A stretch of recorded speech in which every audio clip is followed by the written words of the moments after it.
창세기 35장 1절로 5절의 말씀을 가지고 베델로 올라가서 제단을 쌓으라 라고 하는 제목입니다. 한번 따라 하시면 좋겠습니다. 베델로 올라가서 제단을 쌓으라. 여러분, 전화위복이라고 하는 말이 있어요.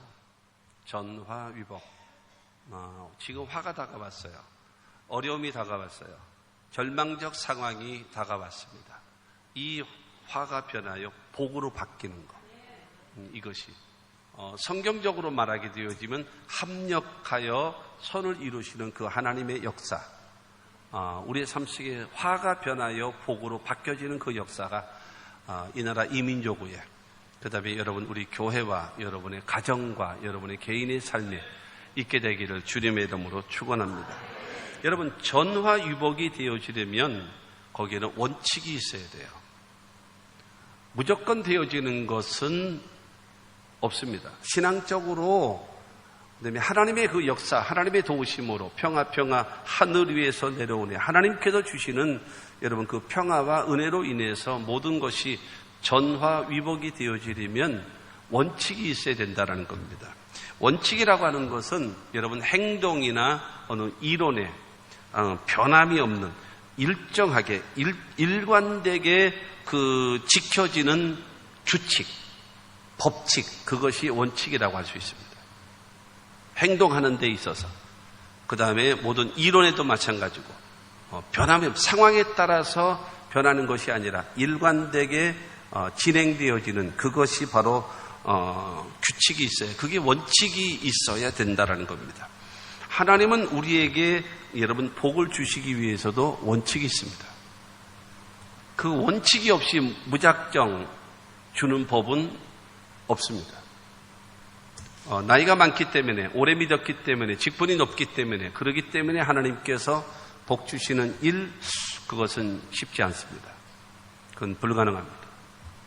하나님에게는 여러분 반드시 원칙이 있단 말입니다. 그 원칙 중에 하나가 바로 무엇인가 하면 하나님은 말씀하시는 하나님이십니다.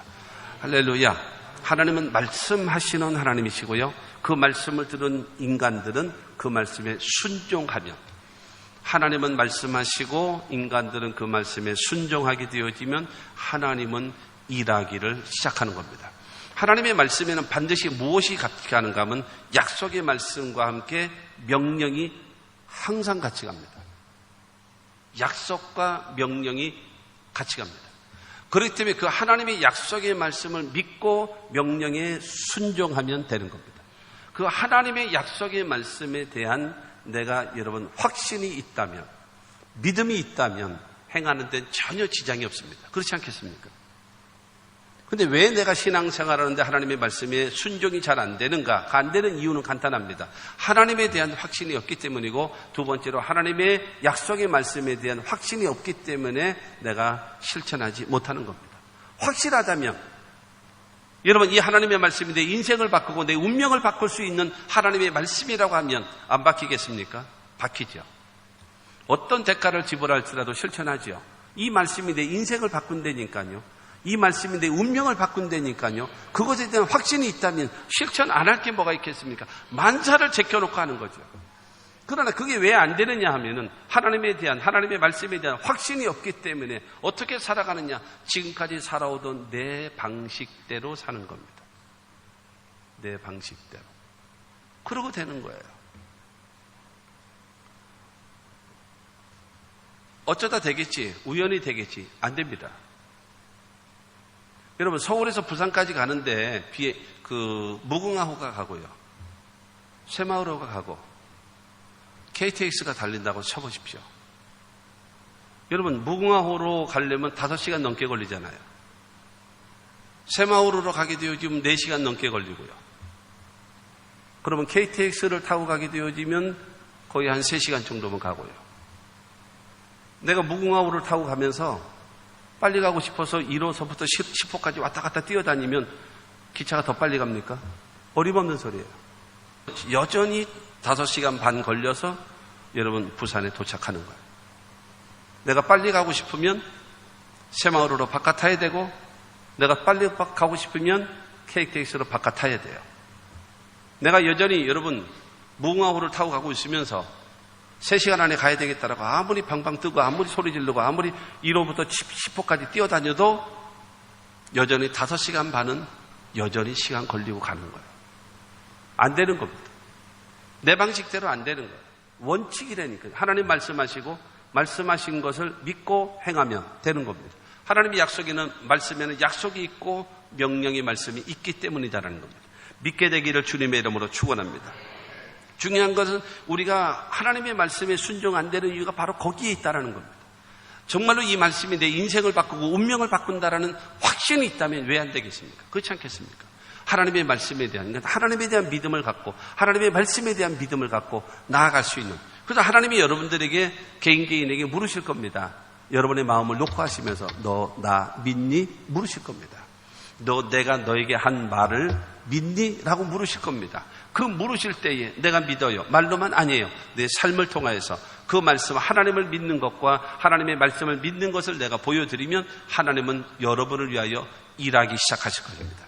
왜냐하면 하나님의 거기에는 약속의 말씀이 있기 때문이다라는 겁니다. 그래서 우리 개인의 삶 속에 여러 가지 절망이 다가오고 어려움이 다가오고 슬픔이 다가오고 고통이 다가왔다 할지라도 여기에서 여러분 전화위복의 역사가 있게 되기를 주님의 이름으로 축원합니다. 오늘 말씀을 통해서 여러분 야곱이라고 하는 사람이 지금 절망에 빠져 있고 두려움에 빠져 있고 여러분 좌절하고 있는 이 상황 속에서 전화위복을 시켜주는 말씀이 오늘 창세기 35장에 있는 이 말씀인 것입니다. 야곱에게 주신 그 말씀은 여러분 4,000년 전에 있었던 그 야곱에게 주시는 말씀이 아니라 이 시대를 살아가고 있는 저와 여러분들에게 주시는 하나님의 말씀으로 받게 되기를 주의 이름으로 축원합니다. 첫째로 하나님의 명령입니다. 여러분 절망과 좌절에 빠져 있는 야곱에게 하나님께서 명령을 하십니다. 그 명령이 무엇인가 하면 첫째로 일어나 베델로 올라가라는 겁니다. 일어나서 베델로 올라가라. 35장 1절 말씀, 1절은 말하고 있습니다. 1절 하나님이 야곱에게 이르시되 일어나 베델로 올라가라는 거. 좌절에 앉아있지 말고 절망에 앉아있지 말고 포기하지 말고 주저앉지 말고 올라가라는 거예요. 베델로 올라오라는 거예요. 앉아있고 좌절하고 낙심하고 포기하고 있는 그에게 올라오라는 거예요. 어디로요? 베델로 올라오라는 겁니다. 그것이 하나님의 명령입니다. 여러분 이 베델이 어디입니까? 하나님께서 지금 야곱에게 말씀하신 이 베델이 어디냐는 말입니다. 여러분 야곱이 아버지를 통해서 주시는 가문의 복, 하나님의 복을 받는데 에서인 형이 받아야 될 것을 야곱이 대신 받았어요. 그래서 여러분 그 에서가 야곱을 죽이려고 하니까 살기 위해서 도망을 갑니다. 저 하란에 있는 외삼촌 그 라반의 집을 향하여 가고 있습니다. 근데 베델이라고 하는 곳에 밤에 머물렀습니다. 거기서 잠을 자는 거예요. 여러분 들판에서 잠을 잡니다. 굉장히 위험합니다. 첫째가 뭐냐면은 이 낮과밤의 기온 차이가 30도, 40도 이상 나기 때문에 새벽마다 이슬이 내립니다. 그 다음에 두 번째로는 광야에서는 맹수들이 있습니다. 그렇기 때문에 잡혀 먹힐 가능성이 많이 있는 겁니다. 그런데 어쨌든 거기서 여러분 잠을 자고 있습니다. 잠을 자고 있는데 잠 가운데 꿈에 하나님이 나타나신 겁니다. 꿈에 하나님이 나타나셔서 창세기 28장 12절과 13절 말씀 보면 꿈에 본즉 사닥다리가 땅 위에 서 있는데 그 꼭대기가 하늘에 닿았고 또 본즉 하나님의 사자들이 그 위에서 오르락 내리락 하고 또 본즉 야훼께서 그 위에 서서 이르시되 나는 야훼니 너희의 조부 아브라함의 하나님이요 이삭의 하나님이라. 여러분 하나님은 야곱에게 나타나서 말씀하십니다. 나는 너희의 할아버지 아브라함이 하나님이다. 나는 너희의 아버지 이삭이 하나님이다. 그런데 내가 지금 너에게 나타났다는 거예요. 아브라함의 하나님이 이삭의 하나님이 지금 너의 하나님이 되기 위하여 내가 지금 나타났다라고 지금 말씀하고 있습니다. 그러면서 하나님께서는 그 야곱에게 여러분 약속의 말씀을 주시는 겁니다. 약속의 말씀은 창세기 28장 12절로 13절 말씀, 13절로 15절 말씀 보면 내가 누워있는 땅을 내가 너와 내 자손에게 주리니 내 자손의 땅에 티끌같이 되어 내가 서쪽과 동쪽과 북쪽과 남쪽으로 퍼져 나갈지며 땅의 모든 족속이 너와 내 자손으로 말미암아 복을 받으리라. 내가 너와 함께 있어 내가 어디로 가든지 너를 지키며 너를 이끌어 이 땅으로 돌아오게 할지라. 내가 내게 허락한 것을 다 이루기까지 너를 떠나지 아니하리라 하신지라. 하나님이 말씀하시는 겁니다. 네가 누워있는 이 땅을 너와 내 자손에게 줄 것인데 영원히 이룰 것이다 라고 말씀하셨습니다. 그리고 내 자손을 번성하게 하실 것을 말씀하셨습니다. 그리고 너를 내가 복의 근원으로 만들어 주겠다라고 말씀하고 있습니다. 그러면서 내가 너와 함께 할 것인데 내가 너와 함께 할 것이고, 그 다음에 내가 어디로 가든지 내가 너를 지켜줄 것이고, 그 다음에 다시 이 땅으로 아버지가 있는 이 땅으로 돌아오게 할 것이고, 그 다음에 이 모든 약속한 것을 이루기까지 너를 떠나지 아니하고 항상 함께 있으리라. 하나님이 여러분 야곱에게 꿈 가운데 나타나셨습니다. 할렐루야. 이 말씀을 하시는 겁니다. 이것이 여러분 하나님의 말씀을 통해서 나에게 주시는, 우리들에게 주시는 하나님의 말씀으로 받게 되기를 주님의 이름으로 축원합니다. 그러자 여러분 이 야곱이 잠에서 깼어요. 잠에서 깨고 나서 이게 내가 지금 꿈을 꿨구나. 하나님의 그 역사를 꿈을 꿨구나. 그러고 나서 하나님 앞에 서원을 하는 겁니다. 20절과 21절입니다.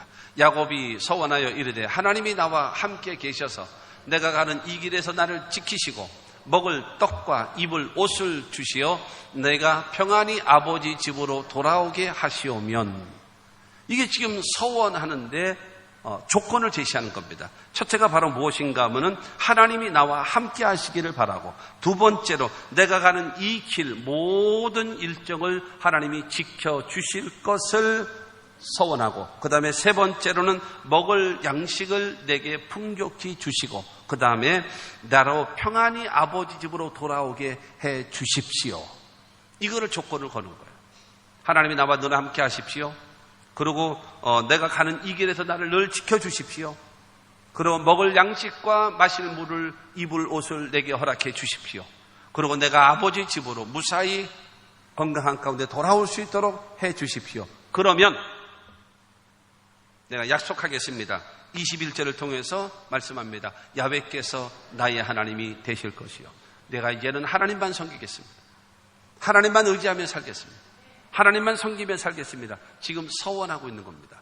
두 번째로 22절에 보게 되어지면 내가 기둥으로 세운 이 돌이 하나님의 집이 될 것이요, 내가 지금 돌을 세워놓고 하나님께 제사를 드리는데 이 돌이 하나님의 집이 될 것입니다. 하나님의 성전이 되어질 것입니다. 내가 하나님의 성전을 지어드리겠나이다 라고 여러분 그는 서원을 합니다.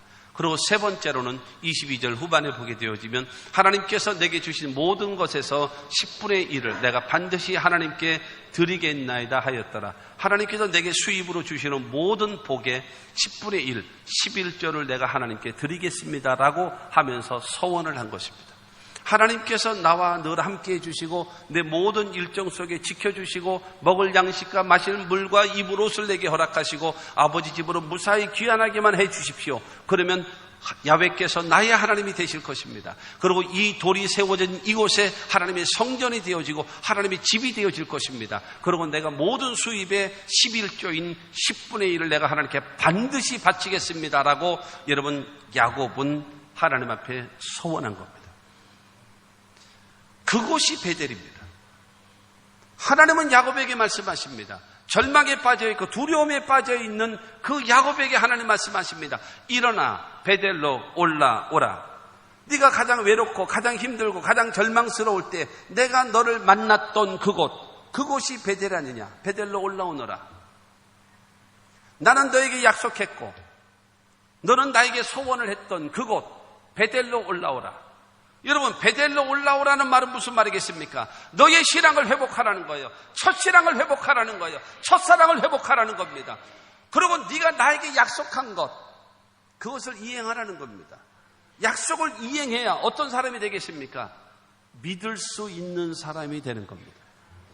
여러분, 국가 간에도 마찬가지고 기업 간에도 마찬가지고 교회 간에도 마찬가지고 서로서로 모두 개인 간에도 마찬가지일 것입니다. 서로서로의 약속이 되어지고 여러분 약속이 되어진 다음에 그것을 이행하면은 상대를 믿을 수 있는 겁니다. 그러나 약속을 했음에도 불구하고 한쪽에서 일방적으로 여러분 패해버리고 약속을 이행하지 않는다면 그 관계는 깨져버리고 마는 거예요. 하나님은 지금 말씀하시는 겁니다. 너 절망에 빠져있지, 고통에 빠져있지, 지금 두려움에 빠져있잖아, 지금 화가 다가와 있잖아. 위복, 복으로 바뀌어지기를 원하느냐? 그러면 베델로 올라오너라. 베델로 올라와. 그래서 너가 나를 향해서 나를 믿기로, 하나님만 믿기로 작정했고, 이곳이 하나님의 집이 되기로 약속을 했고, 수입의 11조를 하나님께 드리기로 작정했던 그것을 내게 와서 실천해. 나를 향한 그 신앙, 그 믿음, 그 열정 회복해. 그러면 내가 너를 위복으로, 너의 삶을 내가 바꿔주겠다라고 하나님께서는 말씀하고 있는 것입니다. 이 베델이 어디입니까? 하나님의 교회입니다. 하나님의 교회를 통해서 하나님 앞에 나와 예배하면서 여러분 하나님 앞에 첫사랑을 회복하고 첫신앙을 회복하고 주님과의 약속의 관계 속에서 여러분 내가 실천하고 이행하면 하나님이 나를 어떻게 하시겠습니까?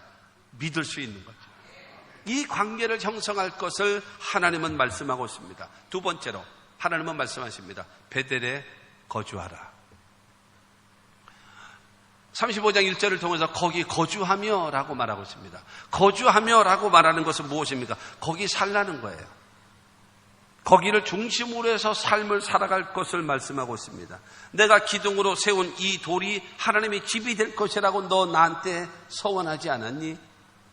그러므로 이 베델에 올라와서 나에게 재단을 쌓아 예배를 드리고 그 다음에 여기 거주하라. 베델을 중심으로 해서 너의 삶의 근거를 세워라. 그러면 내가 너를 축복하겠다라고 말씀하고 있는 것입니다. 베델은 하나님의 집입니다. 하나님의 성전을 말하는 거예요. 너의 삶이 하나님의 집인 하나님의 성전을 중심으로 하나님의 교회를 중심으로 너희가 살아라. 그러면 내가 너를 위하여 일하기를 시작할 것이고 내가 너를 도와줄 것이야. 하나님은 약속해 놓으셨음을 믿으시기를 주님의 이름으로 축원합니다.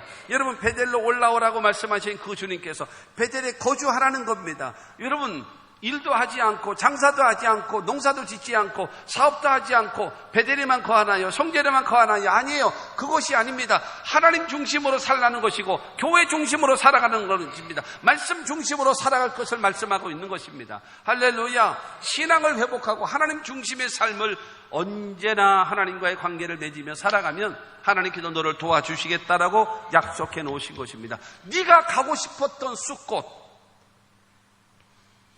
너를 위해선 집을 짓고 짐승을 위하여 우리간을 지어서 수많은 돈을 투자했던 그 숲곳, 그곳에도 머물렀고 네가 지금 좋아하는 세겜 땅 여기에 살고 있다가 지금 어마어마하게 상처를 받고 고통과 두려움에 빠져 있지 않니? 내가 원하는 곳 베델로 올라와 그곳에서 예배를 드려 베델을 중심으로 해서 너의 삶의 근간을 삼아라. 그리하면 내가 너에게 축복하겠다라고 하나님 말씀해 놓으셨습니다. 믿게 되기를 주의 이름으로 축원합니다. 누가복음 10장에 보면은 여러분 예수님 말씀 가운데 예루살렘에 있다가 여리고를 향하여 내려가다가 누구를 만났나요? 강도를 만났죠. 그래서 모든 것을 빼앗기고 얻어맞고 거반 죽게 된 채로 버려두고 그로 떠났다라고 말씀하고 있습니다. 예루살렘은 어디입니까? 주님이 계시는 곳, 하나님이 계시는 곳, 예배가 있고 찬양이 있고 영광을 돌리는 곳, 그곳이 여러분 예루살렘 아닙니까? 베델이 어디입니까? 예루살렘이란 말입니다. 지금은 하나님 중심으로 살라는 겁니다. 네가 원하는 곳 숲곳에 가지 말고 네가 원하는 세겜 땅에 있지 말고 베델을 중심으로 해서 너의 삶을 터전을 딱 삼아라. 그러면 내가 너에게 축복해 주겠다라고 말씀하고 있는 겁니다. 시편 96편 8절 말씀 보게 되어지면 야훼의 이름에 합당한 영광을 그에게 돌릴지어다 예물을 들고 그의 궁정에 들어갈지어다 라고 말씀하고 있는 것입니다. 예배를 통해서 성도 여러분, 예배를 통해 감사를 드리고 찬양을 드리고 기도를 드리는 겁니다. 예배를 통해서 주의 종을 통해 주시는 하나님의 말씀을 듣는 겁니다. 예배를 통해서 하나님이 예비하신 약속하신 복을 받는 것입니다. 그러니까 하나님과의 바른 관계를 맺고 하나님과의 관계를 맺고 예배를 드리며 살아가는 하나님 중심으로 살아가는 자가 되어져야 하나님은 우리에게 복을 주실 것을 말씀해 놓으신 것입니다. 하나님께 제단을 쌓으라는 것입니다. 나를 섬기라고 주님께서 말씀하고 있는 것입니다. 이 첫 번째가 바로 베델로 올라오라는 것이고, 두 번째가 거기 거주하라는 것이고, 세 번째가 하나님께 제단을 쌓으라는 거예요. 하나님께 거기서 제단을 쌓으라. 하나님 앞에 예배를 드릴 것을 말씀해 놓고 있는 것입니다. 그러므로 여러분, 예배를 통해서 하나님은 영광을 받으시고, 예배를 통해서 하나님은 기뻐하시고, 우리들에게 예비하신 복을 허락해 주심을 믿게 되기를 주님의 이름으로 축원합니다. 여러분, 하나님이 인간을 창조하신 목적이 무엇인가? 예배를 받으시기 위해서입니다.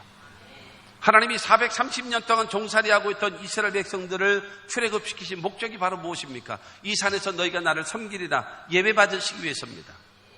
여러분, 죄와 사망의 법에서 여러분 우리가 매어져 죄 가운데 태어나서 죄 짓고 살다가 죄값으로 죽어서 영원히 멸망할 수밖에 없는 죄인된 우리들이, 그런데 하나님이 우리를 구원하신 목적이 바로 무엇입니까? 그 이유는 우리를 통해서 영광을 받으시고 예배를 받으시기 위해서 여러분 우리를 부르셨다는 사실을 믿게 되기를 주님의 이름으로 축원합니다.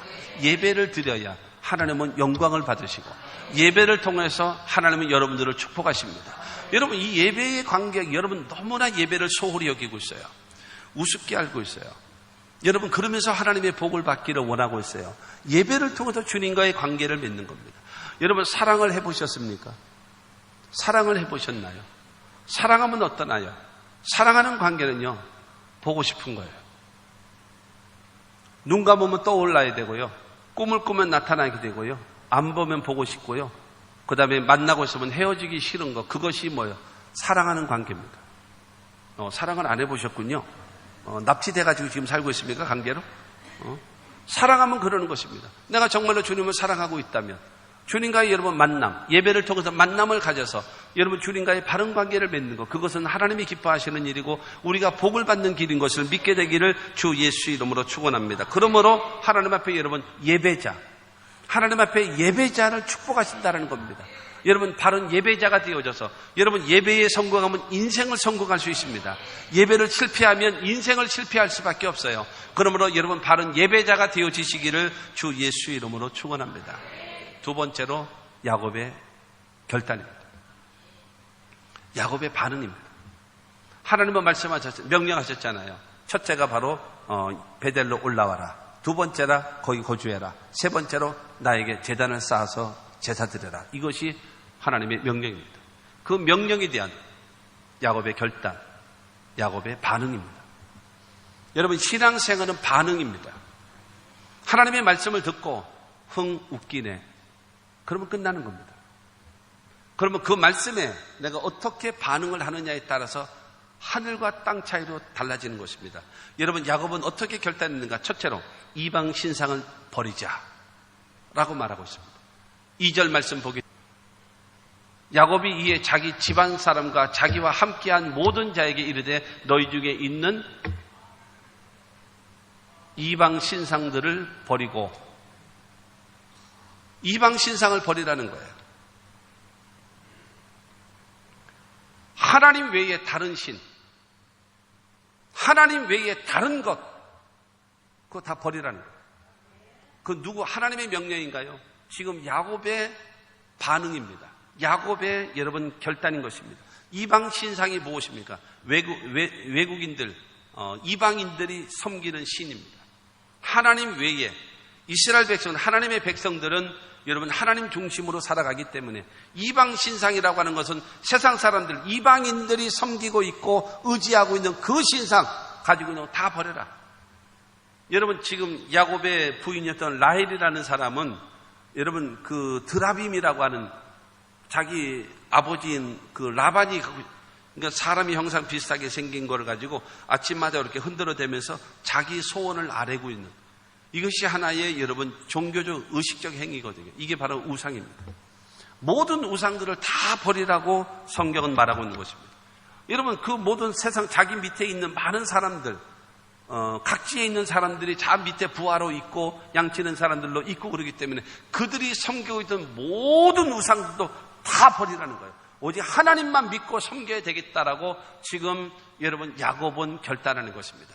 이 결단에 따라서 여러분 말해서 4절 말씀을 보게 되어지면 그들이 자기 손에 있는 모든 이방 신상들과 자기 귀에 있는 귀고리들을 야곱에게 주는지라 야곱이 그것들을 세겜 근처 상수리 나무 아래에 묻고, 여러분 그들이 가지고 있었던 모든 이방 신상들, 그리고 그 옛날에는 귀걸이를 하는데 자기가 섬기는 신의 형상을 만들어 가지고 귀에다 달아요. 그래서 어떤 사람들은 십자가를 귀걸이를 하고 다니나 봐. 그러면 그래서 십자가를 하고 다니나요? 그런지 모르겠습니다만은 자기가 섬기고 있는 그 형상을 귀걸이로 만들어서 그래요. 그러니까 그 귀걸이를 다 이게 뜯어내요. 액세서리 같은. 그러니까 그게 뭐냐면 여기에 하나님, 자기의 신이 있다라는 거죠. 신.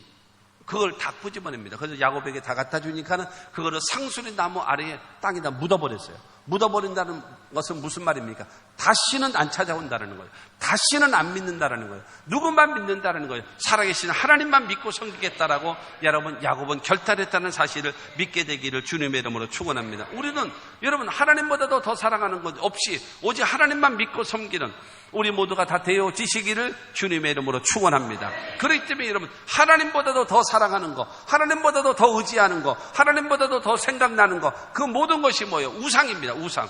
하나님은 여러분 이 하나님의 명령에 따라서 야곱은요 결정 내리는 것입니다. 무엇을 말했는가? 이방 신상들을 버리자라고 하는 거예요. 두 번째로는 자신들을 정결케 하자. 정결해지자. 2절에 자신을 정결하게 하고 이방 신상들을 버리고 이제는 하나님을 섬기기로 했기 때문에 순수함을 가지고 진실함을 가지고 이제는 하나님만 섬기는 사람이 되어질 것을 말씀하고 있는 겁니다.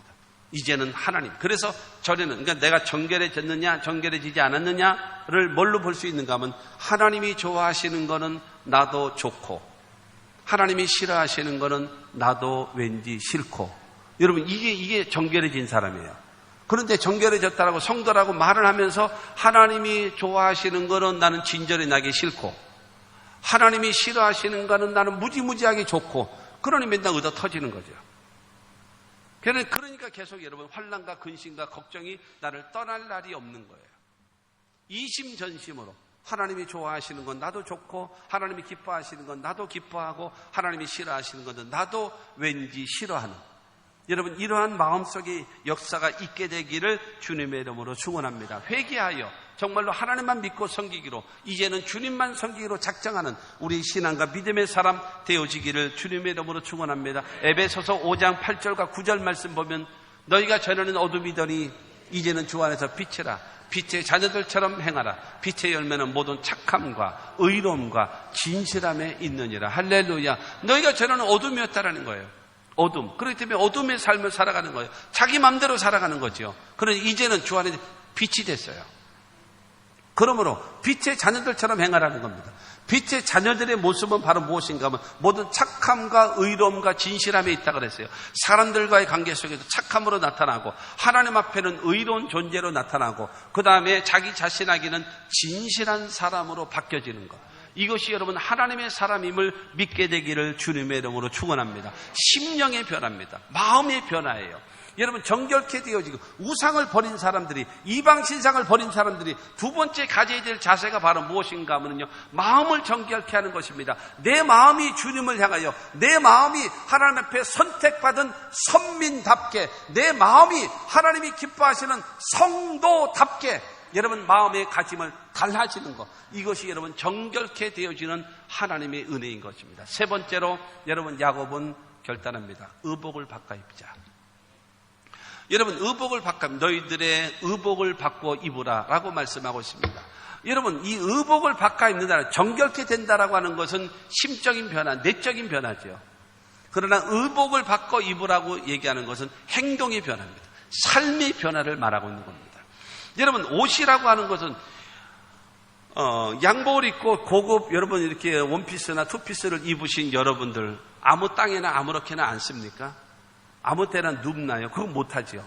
남자들은요 옛날에 군대에 있을 때는요 군대에 있을 때 군복을 입다던가 아니면 군대에서 제대하고 나서 예비군복을 입게 되어지면요 참 희한합니다. 희한한 일이 벌어져요.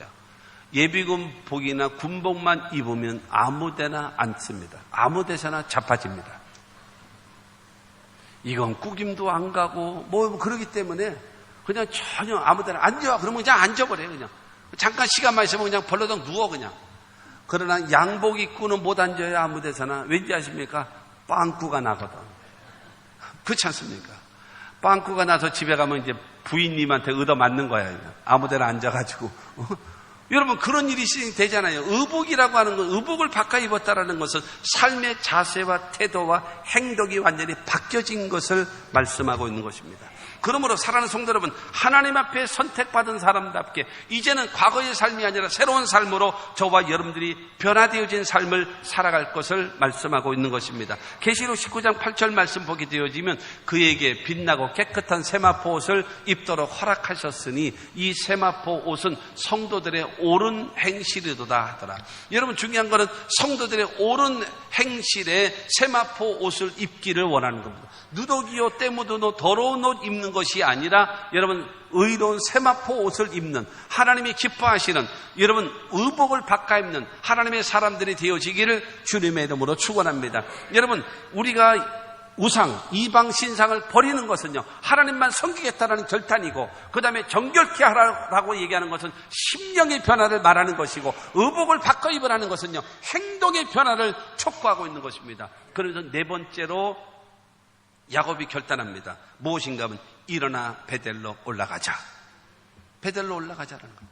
근데 왜 베델로 올라가야 되느냐? 3절 말씀 봅니다. 3절 말씀 보면 우리가 일어나 베델로 올라가자. 내 환난 날에 내게 응답하시며 내가 가는 길에서 나와 함께 하신 하나님께 내가 거기서 제단을 쌓으려 하노라 하며, 내가 가장 외롭고 힘들고 고통스러울 때에 하나님이 나를 만나 주셨고 내게 약속해 놓으셨던 그분이 바로 하나님이시다. 그곳이 바로 베델이었다. 나는 그곳에 올라가서 하나님 앞에 제사 드리고 하나님을 섬기겠다라고 지금 자기의 가족들과 자기 밑에 있는 하인들에게 말을 하고 있는 것입니다. 하나님의 말씀에 대한 즉각적인 반응, 즉각적인 순종, 여러분 이 자세를 취하는 겁니다. 여러분, 이방 신상을 버리고 마음을 정결케 하고 옷을 바꿔 입는 행동의 변화를 촉구하면서 이제는 하나님의 말씀에 즉각적인 순종하며 살겠다라고 여러분 야곱이 결단했다는 사실을 믿게 되기를 주님의 이름으로 축원합니다. 이제는 첫신앙을 회복하고 하나님께 약속을 내가 이행하면서 이제는 내가 변화된 삶을 살기를 여러분 다짐하는 것입니다. 여러분, 신앙생활은요 말로 하는 것이 아닙니다. 신앙생활은 깨달음으로 하는 것이 아닙니다. 여러분, 하나님의 말씀 따라 신앙생활이라고 하는 것은요, 내가 마음으로 깨닫고 입으로 고백한다면 몸으로 실천해야 그것이 여러분 하나님 앞에 옳다 인정함을 얻게 되어짐을 믿게 되기를 주의 이름으로 축원합니다. 하나님이 우리를 사랑하시는데, 하나님이 우리를 사랑하시는데 말로만 사랑하면 뭐 하겠습니까? 로마서 여러분 에 있는 말씀처럼 우리가 아직 죄인 되었을 때에 그리스도께서 우리를 위하여 죽으심으로 하나님께서 우리에 대한 자기의 사랑을 확증하셨다라고 성경은 말하고 있습니다. 하나님은 우리를 사랑하시는데 말로만 사랑하는 것이 아니라 독생자 예수 그리스도를 이 땅에 보내셔서 우리를 위하여 십자가 못 박혀 죽게 하시고 우리를 의롭다 하시기 위하여 예수 그리스도를 부활시키셨단 말입니다. 여러분, 우리를 위하여 죽으시고 부활하신 예수를 믿는 자들마다 하나님은 우리에게 구원을 주시고 죄사함을 주시고 영생을 주시고 천국을 주심을 믿으시면 아멘 하시기 바랍니다. 여러분, 그 예수를 믿는 자들에게 우리에게 약속해 놓으셨습니다. 성령을 약속해 놓으셨고 치료를 약속해 놓으셨고 축복을 약속해 놓으셨고 기도 응답을 약속하셨고 세상 끝날까지 너희와 항상 함께 있을 것을 약속해 놓으셨음을 믿으시기를 주의 이름으로 축원합니다. 바로 이것이 하나님 앞에 여러분 바른 신앙적 결단, 바로 야곱의 결단이 우리들의 결단이 되어지기를 주 예수 이름으로 축원합니다. 그러면 세 번째로 하나님의 복과 약속입니다. 하나님은 야곱에게 명령하셨고 그 다음에 명령에 대한 야곱의 결단은 이방 신상을 버리고 마음을 정결케 하고 행동의 변화가 나타날 것을 촉구하고 그 다음에 베델로 올라가자. 그러고 나서 올라가는 겁니다. 35장 6절과 7절 말씀 보면은 야곱과 그와 함께한 모든 사람이 가나안 땅 루스 곧 베델에 이르고 그가 거기서 제단을 쌓고 그곳을 엘 베델이라 불렀으니 이는 그의 형의 낯을 피할 때에 하나님이 거기서 그에게 나타나셨음이더라. 야곱은 지금 베델로 올라왔어요. 그러고 나서 하나님 앞에 여러분 제사 드립니다. 하나님 감사합니다. 25년 전에 내가 형의 얼굴을 피해서 내가 도망가다가 이 베델에서 하나님이 나를 지금 만나 주셨고 내가 너와 함께 할 것을 하나님은 말씀해 놓으셨는데 내가 지금 세월을 이렇게 오랜 세월을 지나서 내가 지금 다시 왔습니다. 그리고 하나님 아버지 영광을 받으십시오. 그러고 나서 여러분 제사를 드렸습니다. 그리고 제사를 드리는데 하나님께서 야곱에게 주신 여러분 기독교 신앙의 가장 중요한 것 중에 하나가 있어요. 기독교 신앙에게만 있는 것이 있어요. 그게 바로 무엇인가 하면 기독교 신앙은요, 과거를 묻지 않습니다. 회개하고 돌아오기만 하면 거기서부터 하나님은요, 회복의 은혜를 베풀어 주시는 거예요. 할렐루야. 첫째가 바로 무엇인가 하면요, 대적을 막아주십니다. 대적의 세력들. 오늘 본문 말씀 5절 말씀을 보겠습니다. 그들이 떠났으나 하나님의 그 사면 고울들로 크게 두려워하게 하셨으므로 야곱의 아들들을 추격하는 자가 없었더라. 이게 무슨 말이겠습니까? 야곱이 세겜을 떠났어요. 떠났는데 주변 사람들의 마음에 두려워하게 했어요. 누구요? 야곱의 가족들을 두려워하게 만들었어요. 그저 추격하는 자가 없었습니다. 이게 왜 그러냐면 33장에 보게 되어지면 여러분 쑥꽃이라는 곳에 머물러요. 너무나 풀이 많고 너무나 물이 많고 너무나 좋은 거예요. 그래서 거기서 자기를 위하여 집을 짓고 짐승들을 위하여 우리간을 짓고 살았습니다. 거기서 오랜 세월을 지났습니다. 너무나 좋고 그러다 보니 풀도 떨어지고 물도 떨어지니까 그래서 옮긴 곳이 어딘가 하면 세겜입니다. 세겜이라고 하는 곳에 머물렀더니요, 너무너무 좋은 거예요. 너무너무 좋은 거예요. 그래가지고 여러분 세겜 성이 있는데 그 광야 그 들판이 있는데 풀이 있고 물이 넉넉한 그곳에 야곱이 자리를 잡고 있는 겁니다. 그러다가 여러분 그 야곱의 딸 디나라고 하는 딸이 세겜성에 놀러를 간 거예요. 무슨 축제 때에 놀러를 간 겁니다. 놀러를 갔다가 그 세겜성의 추장의 아들에게 강간을 당합니다. 그러고 나서 강간을 하는 것뿐만이 아니라 그 아이를 돌려보내지를 않고 자기 집에다가 가둬버린 거예요. 인신매매죠. 가둬버리고 나가지고 그 다음에 이제 세겜 성의 그 추장, 그 다음에 그 아들 세겜과 누구한테 오는가 하면 야곱에게 오는 겁니다. 야곱에게 와가지고 당신의 딸을 우리 며느리로 주시오라고 얘기하는 거예요. 그러니까 여러분 이방인이 더군다나 자기 딸을 강간하고 데리고 가가지고 데려오지도 않고 거기다 놓고 나서 지금 며느리로 달라고 하니까 이거는 여러분 말할 수 없는 치욕입니다. 야곱에게는 말할 수 없는 치욕입니다. 어떻게 이런 일이 있을 수가 있을까? 그러니까는 그때에 여러분 그 디나라고 하는 그 딸의 친오빠인 그 시므온, 둘째 아들 시므온과 셋째 아들 레위가 거짓적으로 말합니다. 당신네들이 할례를 받으면 그러면 우리의 딸들을 당신들에게 며느리로 주고 당신의 딸들을 우리가 며느리로 받을 것이고 당신들의 아들들을 우리가 사위로 받고 우리의 아들들이 당신들에게 사위가 될 것입니다. 이렇게 얘기를 했습니다. 그러자 여러분 세겜성의 추장이 그 말을 듣고 나서 알았다. 내가 우리 사람들을 내가 설득시키겠다. 그러고 나서 갑니다. 여러분 저 야곱이라는 사람은 어마어마한 부자 아닙니까? 우리가 저 사람과 동맹을 맺고 살아가면 우리나라에게 너무 좋을 것 같습니다. 그러므로 조건이 하나 있습니다. 할례를 행합시다. 할례가 뭔지도 못하는 여러분 세겜성 사람들한테 할례를 받으십시다 했어요. 그래가지고 그날 여러분 전체 합의를 해가지고 세겜성에 있는 모든 남자들이 다 할례를 행하는 겁니다. 여러분 지금처럼 여러분 의료시설이 좋아져가지고 마취를 하고 그러고 나서 여러분 수술을 하는 것이 아니라 옛날엔 생살을 갖다 잘라내는 거예요. 그러니 여러분 고통이 말할 수 없는 거죠. 남자들의 고통이 말할 수 없는. 그래서 어느 분이 묻더라고요. 여러분들에게 두 사람은 물을 겁니다. 할례가 뭐죠? 포경수술. 그 옛날의 포경수술을 갖다가 여러분 그 성인들을 갖다가 생살을 잘라내는 거예요. 그러니 여러분 견디지 못하는 고통이 있는 거죠. 그때에 여러분 시므온과 레위가 세겜성에 있는 남자는 전부 다 쳐 죽입니다. 자기 동생을 욕보인 그 죄값으로 인해서 전부 다 쳐 죽입니다. 그리고 얼마나 악하게 했는가 하면요, 남자들을 다 쳐 죽이고 그 다음에 그의 부인들과 자녀들을 전부 다 노예로 끌고 옵니다. 그리고 그곳에 있는 모든 짐승들의 발목을 다 잘라버려요. 10줄을 잘라버립니다. 아주 악랄한 겁니다. 아주 독한 거예요. 그래서 창세기 49장에 보면 야곱이 나중에 여러분 자기 아들들을 축복할 때에 예언을 해줄 때에 그 시므온과 레위를 향해서는 저주를 합니다. 그러니까 여러분 이 세겜성 주변에 있는 그 동맹되어져 있는 그 나라들이 가만히 있지 않는 거예요. 왜냐하면 세겜성 자체가 완전히 다 그냥 남자는 다 죽어버렸고, 여러분 여자들과 아이들도 전부 다 포로로 끌려가 버렸고 있기 때문에 지금 주변 사람들이 가만 놔두질 않는 거예요. 이제 그래서 이제 전쟁을 하려고 하는데, 하나님의 말씀에 순종하고 올라가는 그 야곱을 위해서 하나님께서 그 사면 고울들로 두렵게 함으로 인해서 야곱의 아들들을 추격하는 자가 없었더라. 할렐루야. 하나님이 막아주시는, 하나님이 지켜주시는 그 은혜가 우리 가운데 있어져야 되는 것입니다.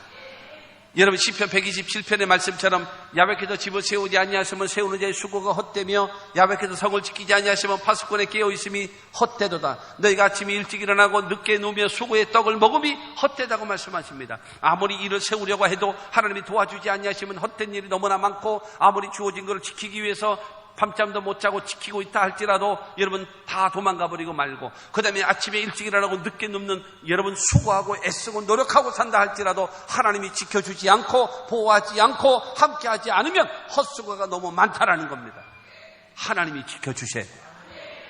이 은혜가 여러분들에게 있게 되기를 바랍니다. 하나님과의 관계가 회복되어지기만 하면, 여러분 주님께서 우리 죄를 사하시면서 여러분 우리를 도와주시는데, 첫째로 바로 무엇인가? 대적을 막아주시는 그 은혜가 있게 되기를 주의 이름으로 축원합니다. 여러분 이 나라에, 여러분 이 대적들에게서 하나님이 막아주시기를 원합니다. 특별히 155마의 휴전선을 하나님께서 굳건하게 지켜서 하늘과 땅과 바다에서 한 채의 땅도 침범당하지 않도록 하나님이 지켜주시기를 바랍니다. 여러분 우리 가정과 우리 교회와 여러분의 모든 삶을 하나님께서 막아주시고 지키시는 은혜가 있게 되기를 주 예수 이름으로 축원합니다. 두 번째로는 복을 주세요. 여러분 35장 9절 말씀을 보면은 야곱이 밧단 아람에서 돌아오매 하나님이 다시 야곱에게 나타나사 그에게 복을 주시고, 복을 주시는데 그 복 중에 가장 큰 복이 무엇입니까? 하나님이 함께 하시는 복이 가장 큰 복입니다. 그리고요, 구약 성경에 나오는 복하면, 구약 성경에 나오는 복은요 무조건 뭐로 생각하면 되느냐? 물질적 복이다 생각하면 돼요. 거기에 아무 누가 이의를 걸 사람이 없어요. 여러분 구약 성경에 복을 주시고라고 얘기하면요 전부 다 물질적 복을 여러분들도 구하시기를 바랍니다. 하나님은요, 야곱은 부자예요. 그럼에도 불구하고 있는 자에게 더 주시는 하나님의 역사. 여러분 제가 하나 이야기할게요. 성경적 방법과 사회주의적 그 사고방식과의 차이점이 있습니다. 무엇이 있는가 하면, 그래서 그것이 하나님의 방법대로 민주주의들이 했기 때문에 민주주의는 더 잘 되고요. 그 다음에 사회주의적으로 가던 자들은 안 되는 이유가 있습니다. 뭐냐면은 지금 그만 말씀드렸는데, 아까 달란트, 마태복음 25장에 나오는 달란트 비유를 보더라도 한 달란트 받았던 사람은 그걸 빼앗아 가지고 10달란트 있는 사람에게 줬어요. 그러면서 있는 자는 받아 더 넉넉하게 된다라고 하셨습니다. 하나님의 법칙은요, 있는 자에게 더 주십니다. 있는 자에게 더 주시는 거예요. 일 안 하고 게으르고 나태하고 굶어야 되고. 그러나 사회주의적 방식은 무엇인가 하면 없는 자들에게 있는 자들에게 뺏어서 없는 자를 주는 거예요. 이건 성경하고 정반대입니다. 성경의 법칙은, 그래서 사도 바울은 말합니다. 일하기 싫어하는 자는 먹지도 말게 하라 그랬습니다. 나이 많이 드신 분들, 그럼 국가가 책임져야 합니다. 나라와 그 다음에 교회가 책임을 져야 합니다. 그 다음에 장애인들, 그들은 국가가 책임을 져야 합니다. 노인이 됐고 그 다음에 장애를 입은 사람들은 국가가 책임을 져야죠. 젊은이들은 일해야 합니다. 일해야 돼요. 일하지 않고 먹으면 거지 됩니다. 일하지 않고 먹으면 백수 됩니다. 일하지 않고 먹게 되어지면 다 망하는 거예요. 모든 민주주의의 법칙은 무엇인가? 있는 자는 더 받는 거예요. 일하는 자가 받는 거예요. 일하는 자가. 여러분, 야곱은 부자예요. 한때, 두때, 반때. 그런데 하나님 앞에 여러분 관계를 회복하고 신앙을 회복하고 약속을 이행하자 하나님은 그에게 복을 주시는 거예요. 여러분들 하나님께서 주시는 복을 받게 되기를 주의 이름으로 축원합니다. 할렐루야. 그 다음에 여러분 10절 말씀 보면은요, 하나님이 그에게 이르시되 내 이름이 야곱이지만은 내 이름을 다시는 야곱이라 부르지 않겠고 이스라엘이 내 이름이 되리라 하시고 그가 그의 이름을 이스라엘이라 부르시고 이스라엘, 야곱이 뭡니까? 야곱이라고 하는 것은 내 힘, 내 지식, 내 경험, 수단과 방법을 가리지 않고 내 욕망을 이루려고 하는 사람, 그게 야곱입니다. 그 결과는 성공 같으나 실패적 인생이 야곱입니다. 그런데 네 이름은 이스라엘이라 하리라 라고 하는 것은 하나님과 함께 싸우고 하나님과 함께 일하고 하나님과 함께 지키고 하나님과 함께 나의 삶을 살아가는 그곳에는 승리가 있다는 거예요. 근데 중요한 것은 하나님이 함께 하시는 자, 그가 누구냐? 이스라엘인 겁니다.